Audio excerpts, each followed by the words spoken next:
HanselMinutes.com. It's Hansel Minutes, a weekly discussion with web developer and technologist Scott Hanselman, hosted by Carl Franklin. This is Lawrence Ryan announcing show number 156, recorded live Wednesday, April 1st, 2009. Support for Hansel Minutes is provided by Telerik RAD Controls, the most comprehensive suite of components for Windows Forms and ASP.NET web applications. Online at www.telerik.com. And by .NET Developers Journal, the world's leading .NET Developer magazine. Online at www.sys-con.com. In this episode, Scott talks with Aslam Khan about diversity and interaction in Agile development teams. Hi, this is Scott Hanselman, and this is another episode of Hansel Minutes. We're doing an international show today, and we're on the phone right now with Aslam Khan. He's in South Africa, and he's a software architect and a coach. He's got more than 18 years of experience in software. The reason that I wanted Aslam on the show is that he's got a real passion for creating real simple solutions with complex problems. And he's like me, is a pragmatist. And he believes that the only truthful implementation of an architecture is the code that gets executed. I always like talking to pragmatists. And since Aslam's a guy who spends a lot of time empowering teams, I wanted to have him on the show. And we're going to talk about diversity in small teams. And you'll be able to read about more about Aslam on his blog at aslamkhan.net. Thank you, sir, for taking the time. I guess you're up pretty late tonight. Yes, it's just gone 11 p.m. and I've just flown back to Cape Town from Johannesburg, and it's a pleasure to be on your show. Well, thanks. I'm glad that I got you just walking off the plane here. So we want to talk about diversity in small teams. You do a lot of coaching of teams, and since you're South African, I assume those teams are fairly diverse. Yes, I ended up coaching teams accidentally. I've always been sitting and writing software with teams, and in South Africa, we get pretty diverse, with 11 official languages, of which I only speak 2, and can't name the other 9, all of them. It gets quite complex, and so the teams that we have that are emerging in South Africa come from various backgrounds.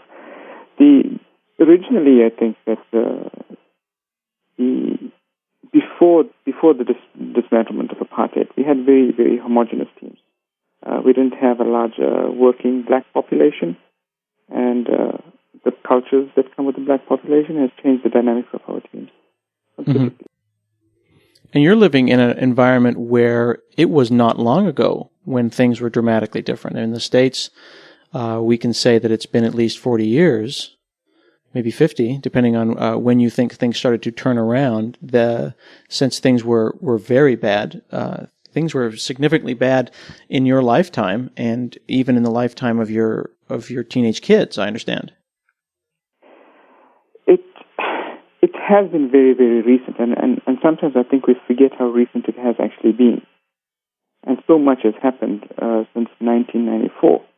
But leading up to 1994, I mean, I was in university until 1991. So Nelson Mandela was released from prison in 1992. So my university years and high school years was really, really intensely focused at dismantling apartheid.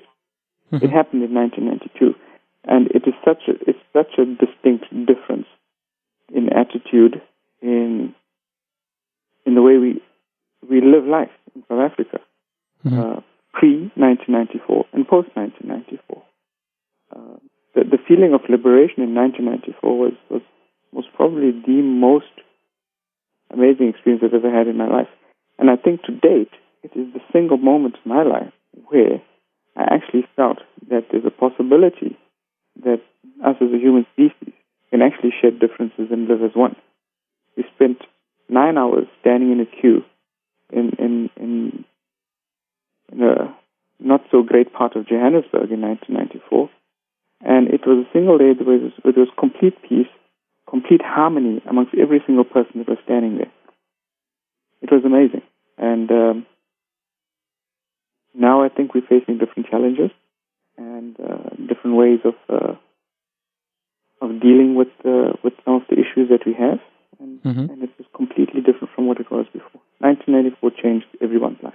It really did. Well, now people, when people, and I guess since I'm a white man living in America, and I tend to think when I say people, I guess I'm speaking of white folks, think of diversity. Sometimes they think of non-white or they think of mixed groups of people, typically focused around skin color.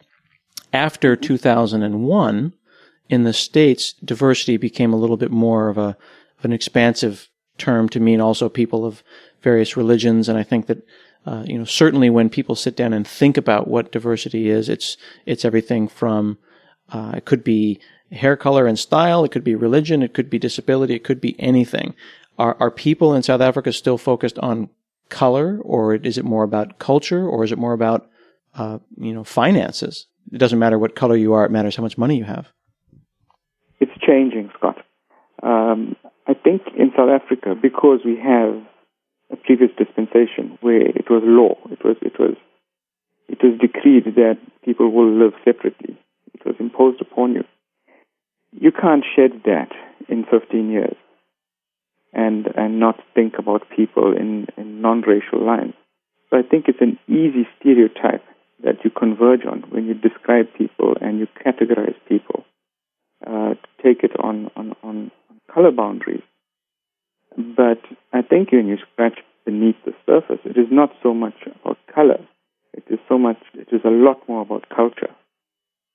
And in South Africa, in the last 5 years, we have a much greater increase in an emerging black middle class, which is really, really important to South Africa.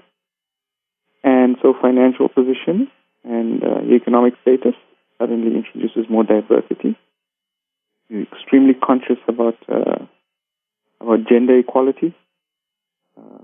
So there's diversity in that. Traditional cultures in South Africa are very patriarchal, like in many parts of the world. And so gender equality is really important. Political affiliation is a really important characteristic that distinguishes people from each other. Which political party you associate with. You can't avoid it in a country like South Africa, completely. Sometimes from the point of view of the ethnocentric West, as the white majority, we here in America tend to look at other countries and say it's just an issue between two groups. We would generalize and say, well, the issue in South Africa is between whites and blacks. The issues in the Asian subcontinent are between Indians and Pakistanis, and it ignores the diversity of the group. Just as you said, there's 11 official languages in South Africa. We still think of it as being a white and black issue, but you, sir, are a South African, and your family's been South African for hundreds of years. And while you are brown, you're not black. Does that change the equation as you go about your business as a developer in South Africa? That's an interesting question. I have to bring this back into context. During apartheid, you were black. You were not white. That was the distinction. You were not white. You fought the same struggles. You had one so-called enemy in inverted commas. So we fought against the same oppressor.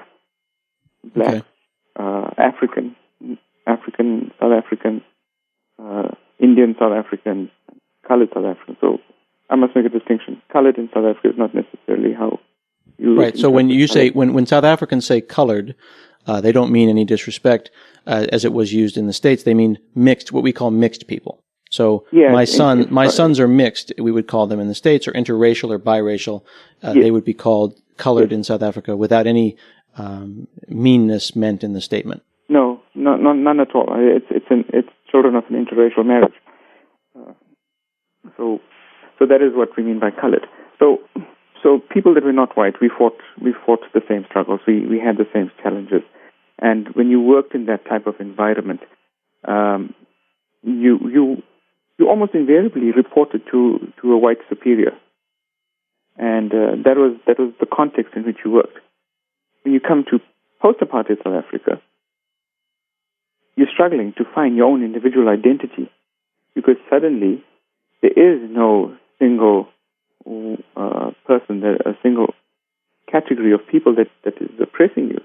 So you're actually struggling to find your own identity. So even amongst the South Africans, we have different cultures. There's Xhosa, there's Zulu, there's Shangaan, Shona, Sotho. So each one of those ethnic groupings are struggling to find their own identity. So as a South African Indian, you struggle to find your own identity as well.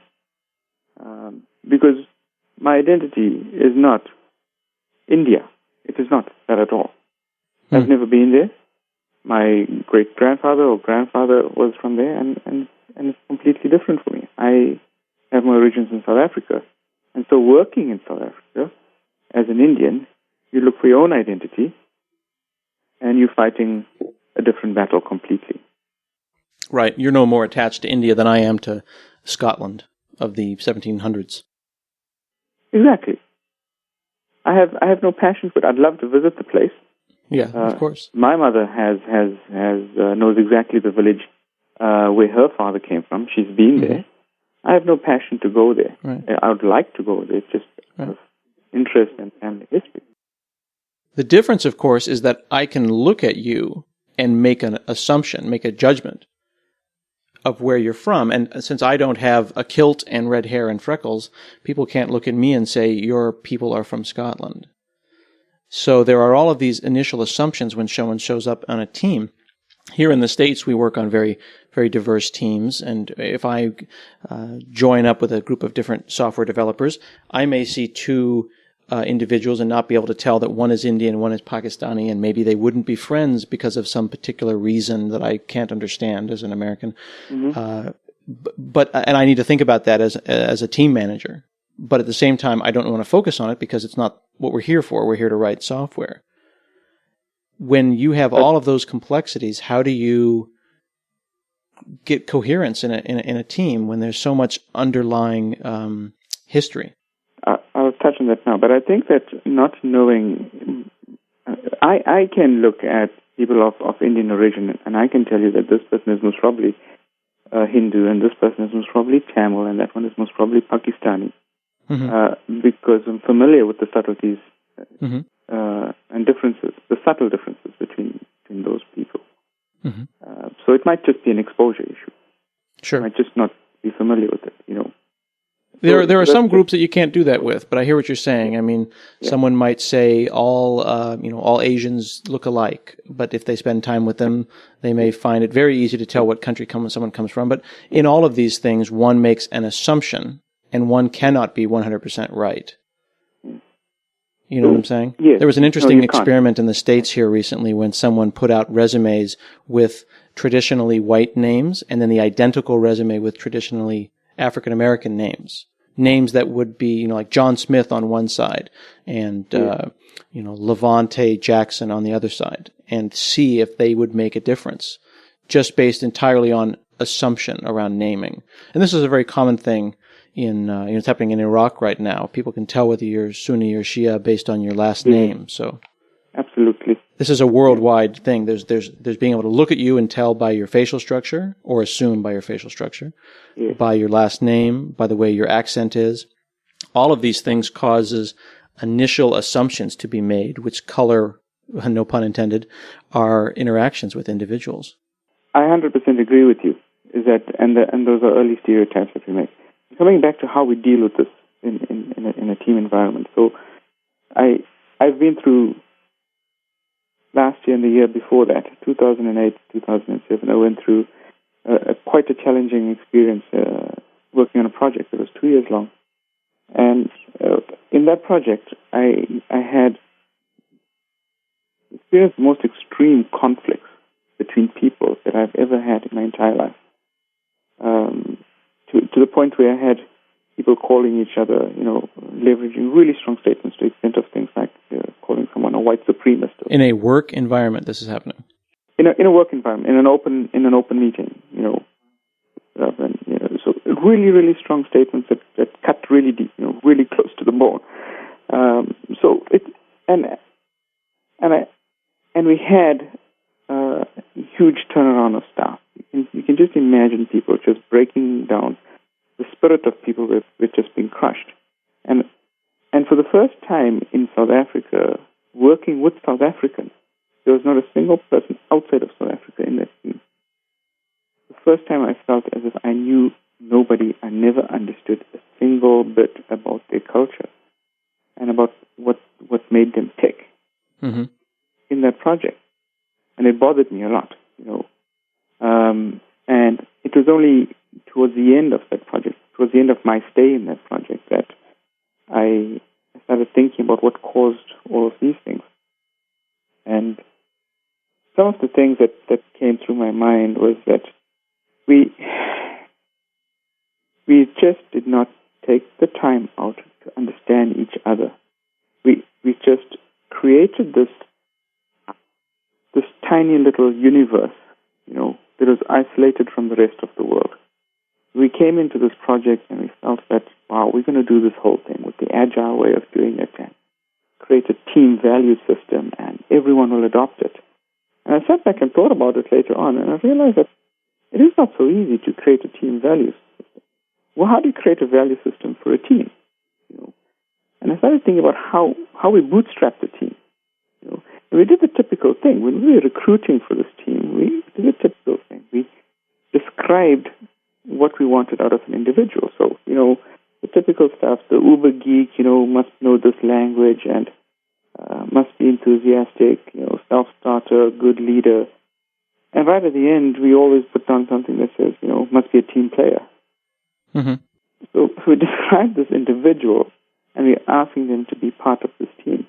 And so I thought, and I said, we should have perhaps described the team identity and said we're looking for someone that will fit this team profile. Because when people enter into a new social circle, a team, they have to sacrifice their personal identity for a while to see where they fit into that team. And it's only after a period of time that you start letting your personal characteristics, identity, and self permeate back into the team. And we never let that happen. We just did not let that happen. So interesting. We had people with strong political baggage. I'm using the word baggage really poorly, but you know what I mean, is that they have... Right, they had baggage of some kind, and they brought it with them onto the team on day one. Yeah, they have a lot of history attached to it, and it defined the way they looked forward in life. Mm-hmm. And we didn't understand that. I didn't understand that. So we had the result of the fact that I just did not make the time to understand each person individually and what made them tick, meant that we had all of these power struggles that were going, these tiny little power struggles were going on. Each person was just trying to find position in this environment. And that was just exploded. It just got magnified over time. And the power struggles became larger and larger and larger, and you get sucked into it. And I started questioning, what does it mean to be in an agile team, and does it make any difference what we're doing as a team if we just don't understand each other as people? Mm-hmm. So first and foremost, writing software is an extremely cerebral thing. But at the same time, it is a purely social exercise. It's very, very social in its structure. And we just didn't take the time out to spend a few minutes extra each morning just to know each other. So let me dig into that more, because recently in the States there's a radio show called Talk of the Nation. It's kind of the American version of World Have Your Say. And one of the discussions was about a study that came out recently that talked about what they're calling colorblind teams and culturally diverse or culturally sensitive teams. Basically, for many years in the States, people have advocated being colorblind. I see you as an individual, judge you on the content of your character, and we basically pretend that we're all the same, and we really try to downplay, not necessarily ignore, but downplay as much as we can issues of color, of religious difference. While the other perspective, which sounds more like what you're describing, is to recognize, to celebrate, to discuss, to be open about cultural differences. One of the things I didn't like about this particular show was that they kept saying that and referring to it in vagaries. But what I want to understand is, if I'm running an Agile team that's very diverse, and diverse doesn't necessarily mean color, it just means that we are all different people. What can we do? What concrete things can I bring to that team? What techniques can I use to change, to frame the discussion? So I think there's a few things that we can try out. I mean, one of the things I like to try out is to make simple conversations more meaningful. And I go back to the way greetings are done in different cultures. So I come from a Muslim background, right? Okay. And the way you greet someone of Muslim background, you say Assalamu alaikum, or some derivative of that, or variation of that, which peace means peace be upon you. That's all it is, Mm-hmm. But it's quite a powerful statement. It's fundamental. I mean, it's a throwaway statement like "How you doing," but it is meaningful if you dig into it. Yes. And in Zulu culture, when someone asks you how you are, the literal translation is that the response is not "I am fine." The translation is "I exist." Right. Nyapila. I am alive still. I am alive. I exist. And it gets quite colorful if the person doesn't feel too good, or if it's overworked, or say something like, "I'm thin in my pants," which means that, I don't even have time to eat. I'm really working really hard.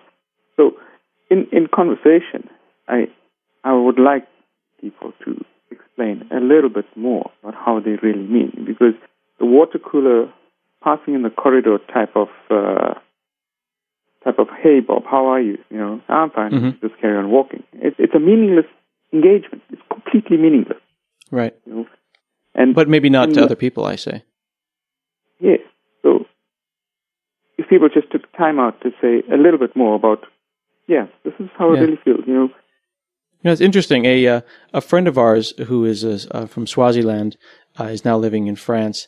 He called me a couple of hours ago just to say hello. He was thinking about us, and this always surprises me. Married to my wife for 10 years, she's Zimbabwean, and we have all of these international friends. And this Swazi I haven't talked to in 2 years.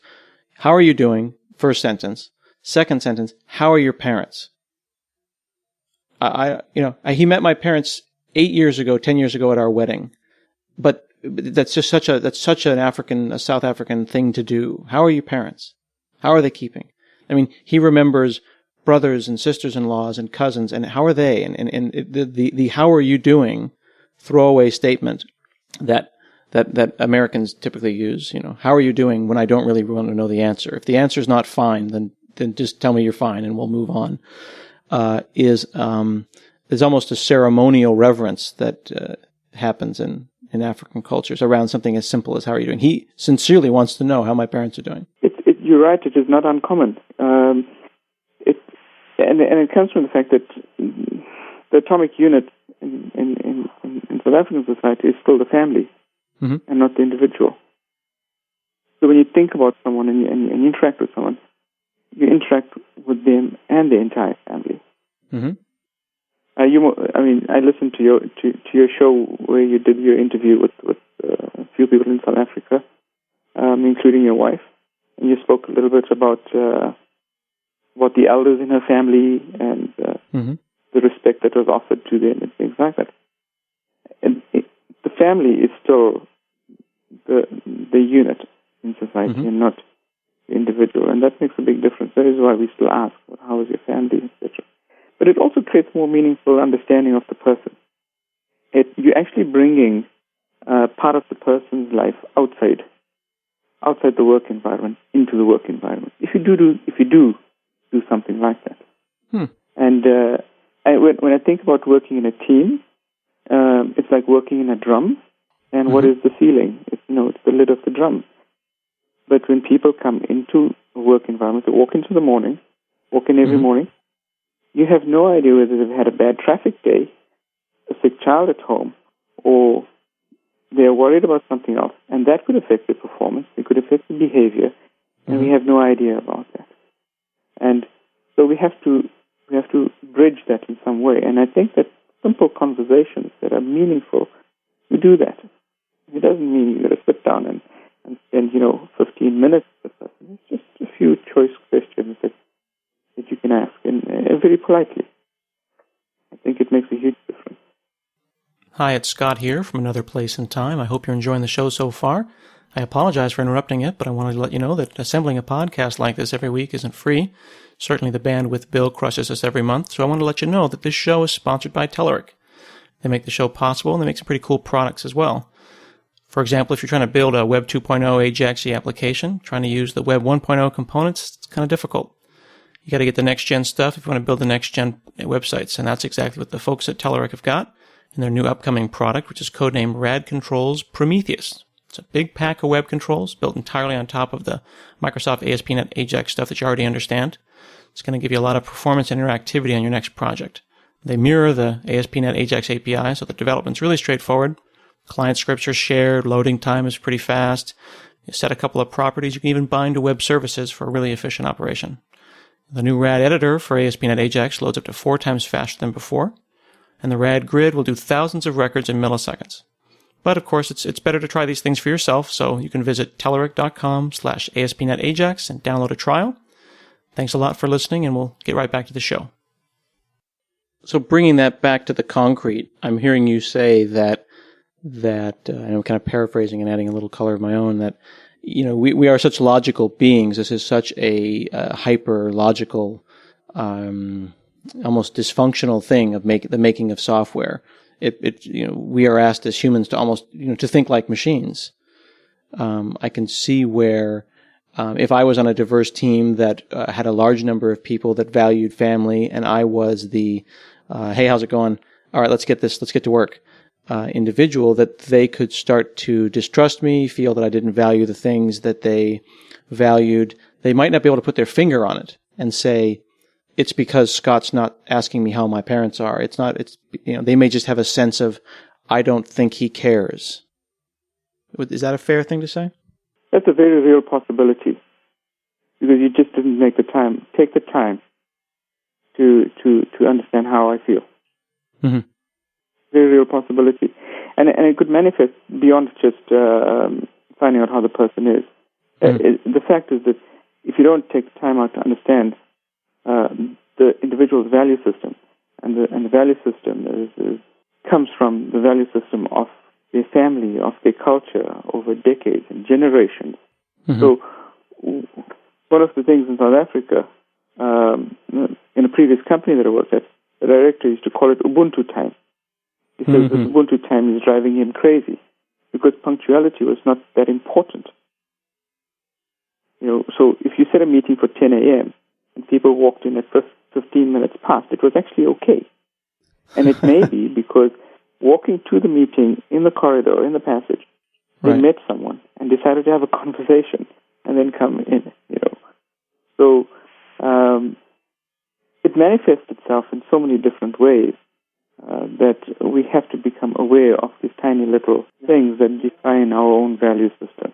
Now, when you, it's funny that you brought this up, because I posted about this, and I called it African time, and there's been a number of different names for this thing, and I posted about this, and I got some very pointed responses on my blog about, who are you to impose your value system and insist that people are on time? Or how can you make a judgment about a whole group of people implying that they're not on time? So here I have a South African to prove that these things do exist, that it's not making a value judgment that a person is a bad person to say they are showing up late. They simply value different things. They're not meaning to disrespect me. Like if my wife shows up late for an appointment that we set, it's not that she doesn't value the appointment or the time or my time. It's that something happened that she valued more or differently. And she made that judgment call. And while people in the States might rush away from a chance meeting with a friend in order to make it to a meeting on time, someone that values something differently, like my wife or yourself perhaps, might let that chance meeting with a friend linger and be 15, 20 minutes late. And if the people at the meeting valued that same thing also, then no one would be insulted or feel at all that it was an inappropriate thing to do. It can't necessarily be inappropriate. Just following on what you're saying is that in the concept of Ubuntu, I think is extremely powerful for diverse teams because it's about defining. It's a simple philosophy. You mentioned it in your interview with your wife. That is about. It says that you are who you are through other people. People are people through other people. So I call it Ubuntu time because people often get delayed, not because they're sitting at their desk, hacking away at some code. It's because it is important to them to have a 2-minute engagement with someone that they did not see yet in the day before they get to the meeting. And that is important to their values. That was an extremely important thing. Subconsciously, it is. So you can't say that, coming late to the meeting was disrespectful to the meeting and the people at the meeting. It's just that this person had executed a different value that is made up their being. So, and I think about the horrible experience I had with that particular project and all the conflicts that we had, and I think that if we had just dropped back to some of the concepts and philosophies of Ubuntu, it would have helped. So we've had leadership in the country that have been trying to reinforce this. So when Nelson Mandela talks about Ubuntu, he talks about it as simply as when you do something in your community, are you doing it for yourself, or are you thinking about how it's going to benefit the next person in your community or your entire community? And I think about it from a team perspective, writing software. The action that you do, have you thought about whether that action is going to benefit the rest of the team? Often we don't, and that's been my experience, And so let's take a trivial example. Someone commits a broken bolt, Okay. Have you thought about it, about how it affects the rest of the team? And if you wrote this line of code, have you thought about how it affects the rest of the team? If you communicate in a particular way, have you thought about how it affects the rest of the team? And it's just about thinking beyond yourself. That's what it is. Yeah, so now some people might say, though, that this is a very kind of Eastern, humanist philosophy that's very different. It's very intangible. It's just a philosophy, and one could push back a little bit and say, well, you're telling me to, think about how this line of code affects my coworkers. There's an interesting book by a Harvard sociologist that is making the rounds in the U.S. right now, and it's called the No Asshole Rule, and it is one would dismiss it based entirely on its title. They would say, oh, well, this is a very coarse term. We don't want to be any part of that. But this is an actual, Harvard PhD who's put thought into why he picked such a coarse word. And the whole book could be summed up into that Zulu saying, umuntu, umuntu, ngabantu. A person is a person to other people. Don't be an asshole. Yeah. And you'll see things like that around the web for years. That just, do we have to be so intense, so angry, so whatever in everything that we do as developers?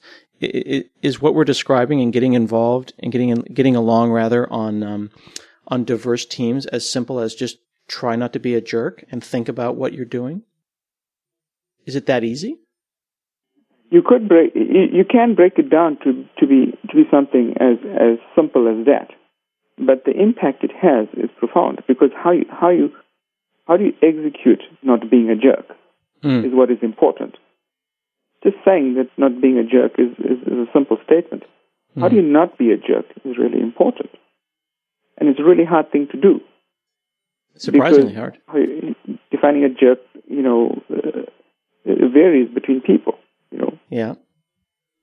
Some people might find you completely obnoxious, and others might find you extremely likable.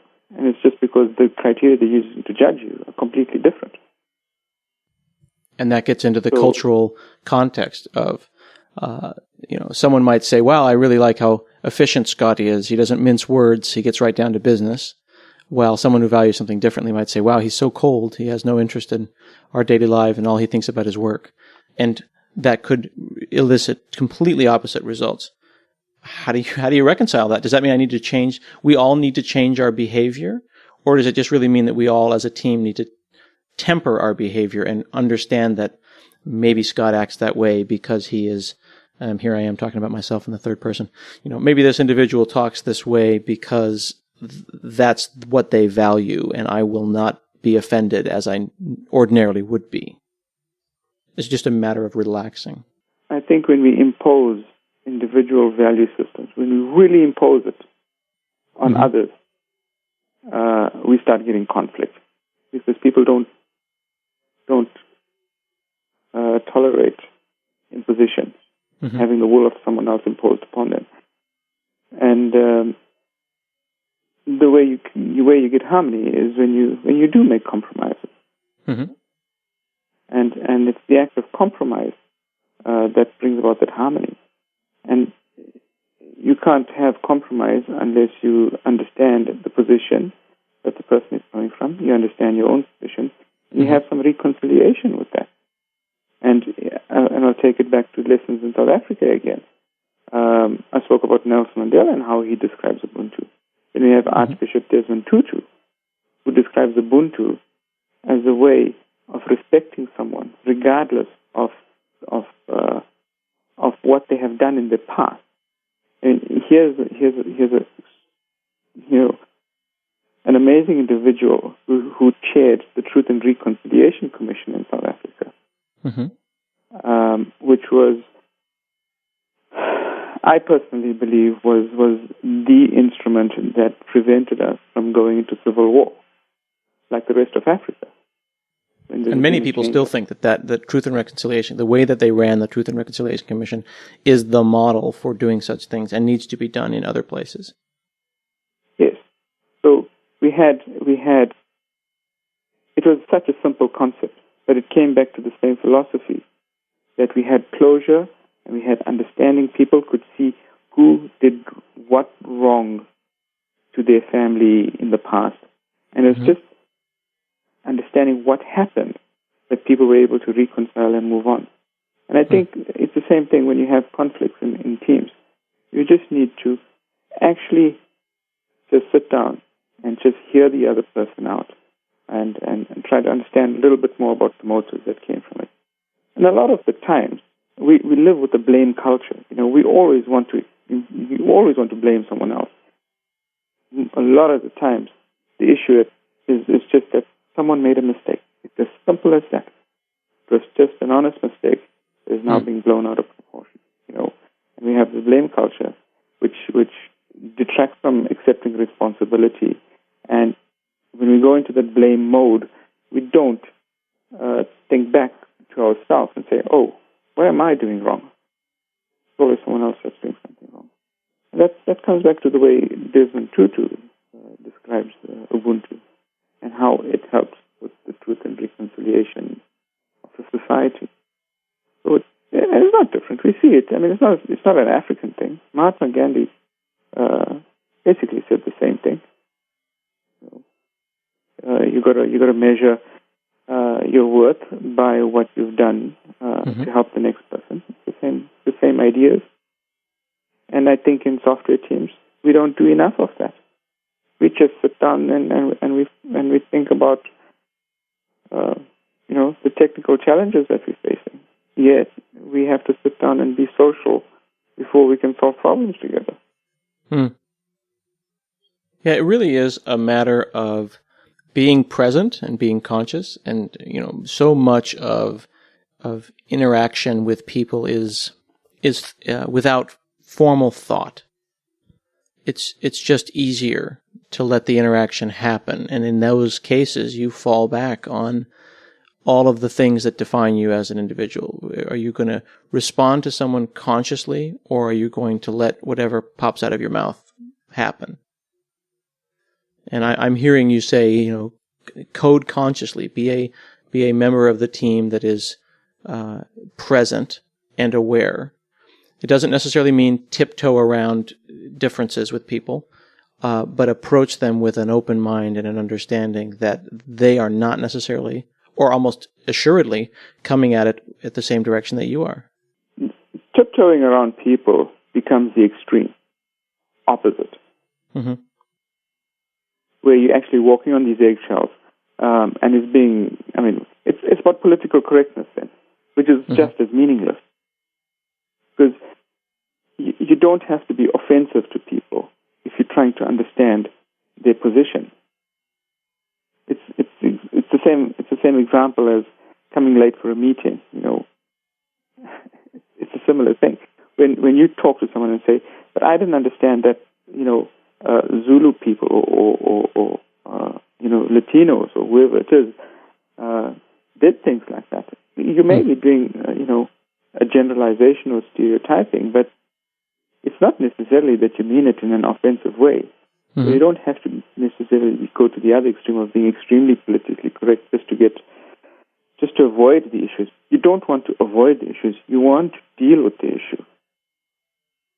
So, is the problem of political correctness a big thing in South Africa? Yes, very much so. Everything is a big thing in South Africa. Well, I'm just saying that sometimes as a white guy, I feel like maybe white people have the market cornered on being extra careful not to offend anyone. Yeah, it's such an odd thing, because sometimes I think I don't know whether people are being politically correct, right, or they're being euphemistic. Yeah, that's a very good question. I mean, I usually start sentences with, I hope I'm not offending you, bud. I mean, there's various levels of offensive, right? I mean, and as a parent of two young black men, there's the hey, let me touch their hair without asking level of offensiveness, which is kind of a lowercase o. But then there's kind of the more like, what are you? What are they? Which is, getting to full on kind of, hey, what are you trying to say? There are ways to approach these differences without making people feel bad about themselves. Sometimes I think that political correctness should be reserved for bureaucrats and for legalese and getting it right in government communications and formal communications. And when it starts creeping into, social conversation, I wonder whether it's used as just as a euphemism for being scared of offending people. So you tone it down. And maybe we shouldn't tone it down. That's a very good question. No one wants to offend someone, I hope, unless you're going out looking for a fight. The goal here is not to offend anyone. I think one of the talk radios here, there's a 9 o'clock show, and the guy is called Cummings, and he has some really extreme people, people that are extremely tolerant to taking non-politically correct, politically incorrect statements against them and just dealing with it. And other people can take a very, very soft issue and really, really hard done by. And in South Africa, I think we have to some extent learned how to deal with what could be considered really offensive to other people. We've learned to deal with it in some ways. It's okay to be very forthright about certain issues.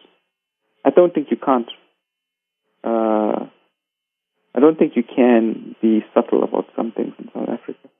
Well, and anywhere in the world, I have found almost always that if one is earnest in their quest for understanding, right? If I'm here just to do a better job and just to understand things better so that we can be a team, then no matter how I phrase it, I can usually not offend somebody. What I found is where it goes wrong, Scott, is when in that discussion that you're having to gain that understanding, Mm-hmm. when you have this silent slip over from understanding in general and people start becoming very personal. Mm-hmm. So you start judging the person and not judging the situation. So we start having these personal conflicts. And that becomes, starts getting nasty. Well, I think that's very good advice. The idea that whatever this is, it's not about you personally is another important thing. They always say, check your ego at the door. Yeah, it really is. It really is. And the other day, I watched on one of the TED Talks. There's a UCLA legendary basketball coach. I forget his name. Mm-hmm. It was a really great talk. And one of the things he was talking about how he defined success and a few other things and his life philosophies and stuff. Mm-hmm. And the one thing that he said that really hit me was that don't try to be better than someone else. All you got to do is learn from someone else. Don't be better than someone else. Just learn from someone else. Yes. You don't have to be better than someone else. You just have to learn from someone else. Which made me think that, there is no such thing as a top dog in a team. There isn't someone who is above anyone else. You're just sitting and working with people, right, and learning from each other, as opposed to trying to find which strata in the team you actually fit in. And geeks love that. I mean, geeks just love creating these strata and slotting people in. Yeah. It comes down to job descriptions. Junior developer, senior analyst. Yeah. For goodness sake, testers compared to developers. You're a tester. Oh my goodness, Yeah, that's definitely not agile. It's kind of against the agile style.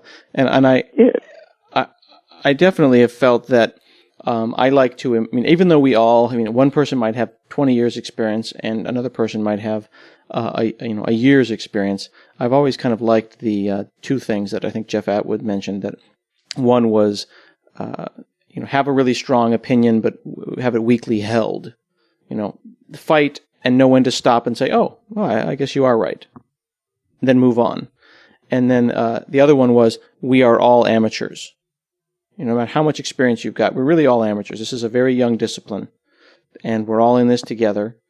Intel actually has a statement in working in teams that they call disagree and commit. And that's really worked well for me in working in diverse teams to say, let's have a fight. Here are the bounds of the fight. Here's the cage match.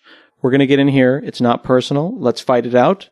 No yelling, no personal attacks. And when we're done, though, we will all we'll disagree if you didn't like the idea, but we will commit to it. And we don't want to hear I told you so or arguments afterwards. And if the entire team in their list of team values can agree that we will disagree and we will commit, though, and put all of our weight behind a particular solution, that works great as a team value in a diverse team.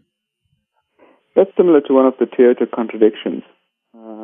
There's this great book called Extreme Toyota that I've been reading, and one of the contradictions in Toyota is that they have a strong sense of structure and order in the company hierarchy, which everybody honors and respects and goes through the normal channels to get things done. But at the same time, they really encourage people to be extremely vocal, regardless of what position they hold in the company. So it doesn't seem like it can work together, but the fact that they allow people to be extremely vocal means that they do get to hear about things that concern people, which would ordinarily have been blocked by the strong bureaucratic structures that exist. So it's an interesting way in which they try to manage feedback. Yeah, I think that's a very good value. I think Microsoft does that sometimes in the sense of I can speak up. I basically know that you can speak up and know when to shut up are kind of two good values for, two good skills for anyone to develop. I don't think that if you're in a culture that allows that allows you to speak to the president of the company or whoever, or your manager or your manager's manager's manager, if it's an appropriate bit of feedback and communication, then it should be, and it's welcomed, you should use that. And then but at the same time, you should know when to stop. You should say, okay, well, I've said my thing. I'm not going to beat this horse anymore. I have been heard, and then now I'm going to disagree and commit. I've learned that in the last 6 months from my Scandinavian colleagues. I'm sitting in South Africa, and the rest of my colleagues are in Sweden. And I learned very quickly that they listen a lot more than I do. They really practice the art of listening. That is very Scandinavian thing. And silence at the end of a telephone line for a few seconds, and then you get a response. Or maybe maybe even the next day you get a response. And I constantly tease them, about how polite they are. It comes across as being extremely polite. Mm-hmm. I said today, kind of thing when I say that, if they had to go back into war with Denmark, they'll most probably invite them over for a cup of tea instead, and talk about it instead of burning down the Øresund Bridge and that's it, not connected anymore. But it's a really great value to hold. It's exactly the same thing you're saying. That be quiet, listen before you respond. And in some of the teams that I find here in South Africa is that we're far too eager sometimes to just get our point across, and we interrupt people a lot when they speak. That's interesting. I think it was my wife that told me this, actually. I should say publicly on my podcast that all good things flow from my wife. She said, are you listening or are you waiting to speak? And when we're arguing, I find that I am sometimes not listening, but rather waiting for my turn to throw words at her. So I think that's a very interesting bit of, I think I've just now understood what she meant by that. Well, I'm glad I've helped you. Good. Well, I think this is probably a good place to end our discussion, and I thank you so much for taking the time out of your busy schedule, and I know I've kept you up late in South Africa. I'm sure our listeners do appreciate it. Well, I feel really privileged to be speaking to you, and I hope that what we've spoken about will help someone else in their teams and help us all to be a little bit of a better species going forward. I really do hope so. Cool. Well, then I definitely will buy you lunch and a coffee the next time that I go Ekai and come back to South Africa. You got to do that.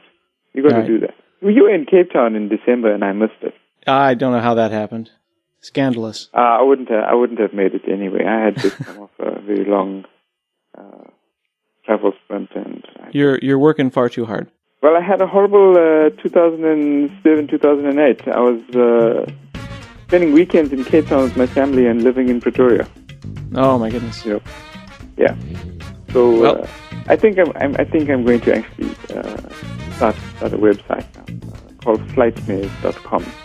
Those were all the flight nightmares I've had. You're racking up the miles, but you're helping people, and I think that we appreciate it.